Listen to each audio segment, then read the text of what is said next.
Sveiki visiem!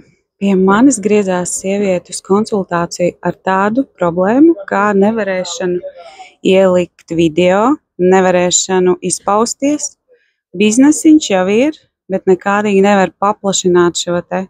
Ja nevar paplašināt šo te, nemāki reklamēties, nemāki par sevi pastāstīt, ielikt video, tas nozīmē, ka klientu nav, vai klientiņi ir tie paši, un nekādīgi nevar izaugt arī naudā, vai ne?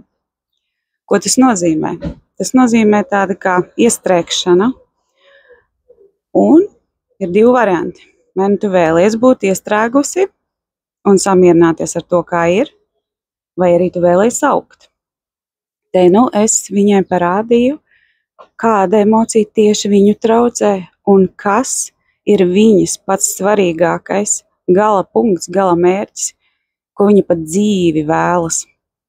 Un viņas gala punkts un mērķis ir miers.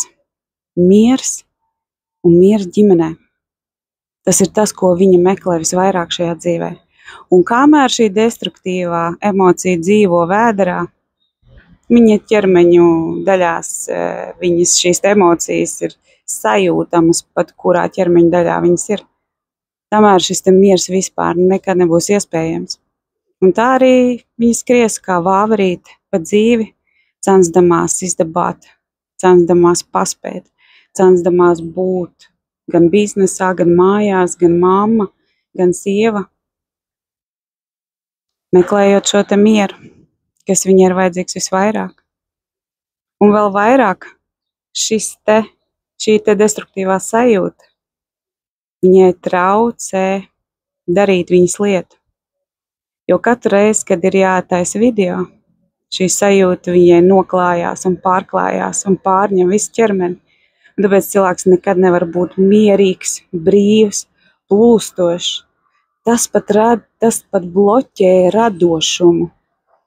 Tāpēc jau tas ir tik ļoti svarīgi strādāt ar šīm apslēptajām emocijām, kas mums traucē un kas ir tā kā iekapsulējušās mūsu ķermenī. No viņām tiekot vaļā, notiek brīnumi, tāpēc, ka notiek dziedināšanās, un tu beidzot vari būt tu pati vai tu pats. Tevi vairs netraucē ne sastingums, ne bailes, ne kauns, ne pārējās emocijas, kas varētu būt šķērslis tavā vispār izaugsmē.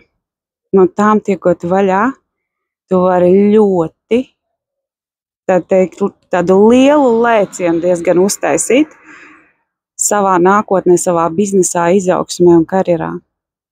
Padomā par šo, vai tas nav labs ieguldījums sev, vai tā nav laba dāvana priekš sevis.